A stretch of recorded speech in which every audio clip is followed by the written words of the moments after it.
Hi everybody and welcome back to This Week in Magic Online Finance. I'm your host Chaz Andres, and as always, let's get started with the news.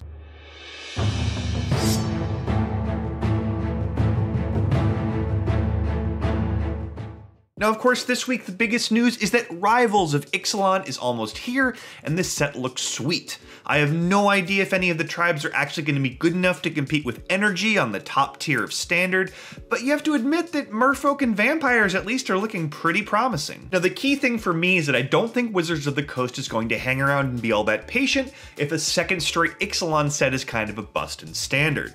Instead of letting that happen and letting Standard turn into Kaladesh block constructed yet again, I think they're going to ban a couple of key cards in Energy and allow the format to open up completely. I'm not sure whether that's going to be necessary, but if it proves it, I think a tune with Aether at least is going to get the axe. Now, whether the format is shaken up because of a banning or just because Rivals of Ixalan is good, I really do think Standard is going to be exciting over the next month or so, and we're going to start to see some price spikes as people get psyched about building new decks. So if you're interested in buying into Standard, consider this buy low window almost closed. Of course, one of the most exciting cards in Rivals of Ixalan has the potential to shake things up outside of Standard. I'm talking about Blood Sun.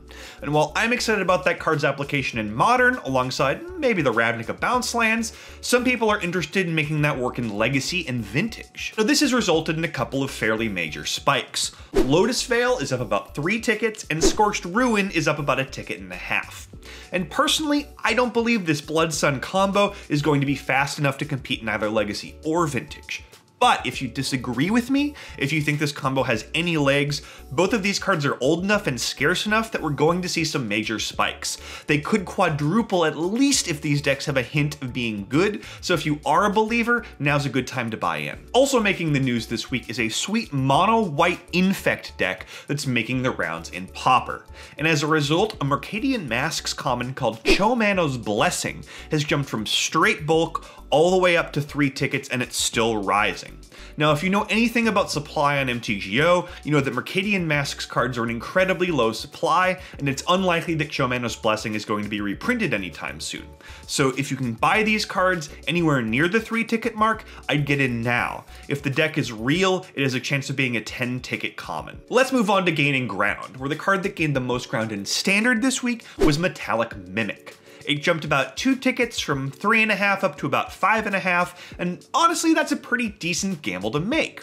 As long as you think one of the tribal decks is going to make Standard's top tier, it's a bargain at 5.5. And if you think that multiples are going to make the top tier at some point, it's going to be in the running for one of the most expensive non-mythic rares in the entire set.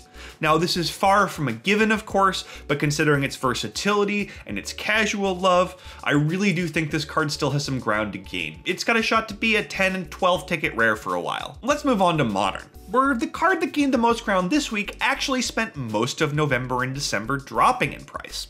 I'm talking about Horizon Canopy, which jumped 4 tickets from 24 up to 28. Now, I think this stems from the fact that Iconic Masters was just not a very popular set online. It wasn't a very popular set in paper Magic either, of course, but at least it made sense to buy paper packs at a discount. Online, the pack EV was so low that it really just never made sense to play with the set or open the cards or even do a draft unless you really wanted to try out the format.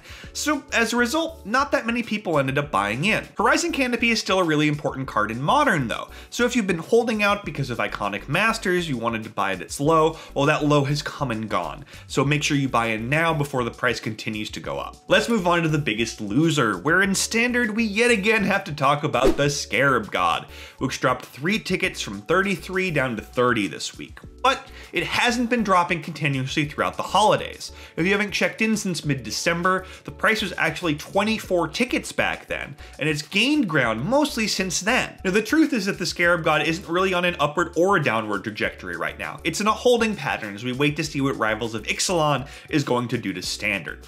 If the Scarab God decks start out strong, it could start heading back up toward that 40-45 ticket mark pretty soon. If not, it's going to end up down around 10 or 12.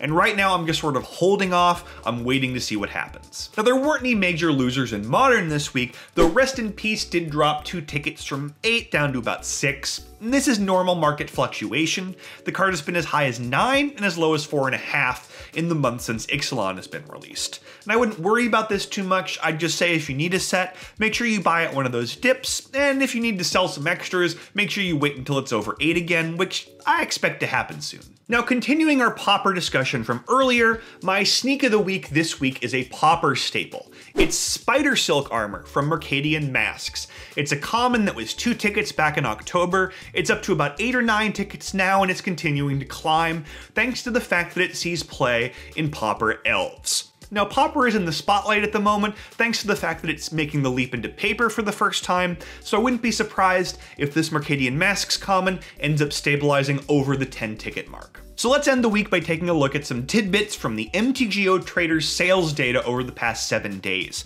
They should give us a really good idea of the hottest cards, the best sellers on Magic Online right now. Now, in terms of overall sales, it's still pretty much the same it's always been. Lightning Bolt, Fatal Push, and Opt are numbers 1, 2, and 3 respectively. But Path to Exile has wormed its way all the way up to the number 4 spot, and if you've been holding off on buying, now might be a pretty decent time to do it. Yeah, it's been printed a million times, but the price is pretty low and demand seems to be on the rise, so now's a good time to grab a set. There aren't any rares or mythics in the top 10 of the overall sales list right now, but I have noticed 2 cards creeping their way up the list. Dragon Skull Summit and Thoughtseize are both seeing increased demand, and they're both fairly strong buys right now. As for the Ixalan dual lands, I really do think this is your last chance to grab these around the 1 ticket mark. They're going to start seeing increased demand now that Ixalan is being drafted less and people still need these cards for standard.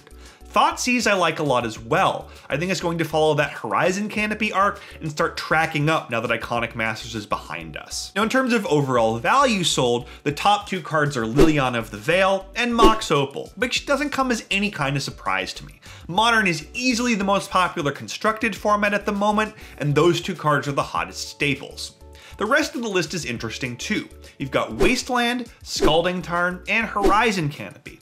Now, we talked a little about Horizon Canopy earlier, but Scalding Tarn is also a good low-risk pickup. It was also reprinted last year in Modern Masters 2017, and its price isn't really reflective of the amount of demand it's seeing right now. These are all kind of low-risk pickups that have safe room to grow. And lastly, the basic land that sold the most copies this week was Island, and the one that sold the least was Plains. So, good news for merfolk, bad news for vampires, who knows? That's all I got for you this week regardless. Thank you so much for tuning in. Please like the video, please subscribe to the channel, and I'll see you next Monday for another episode of This Week in Magic Online Finance.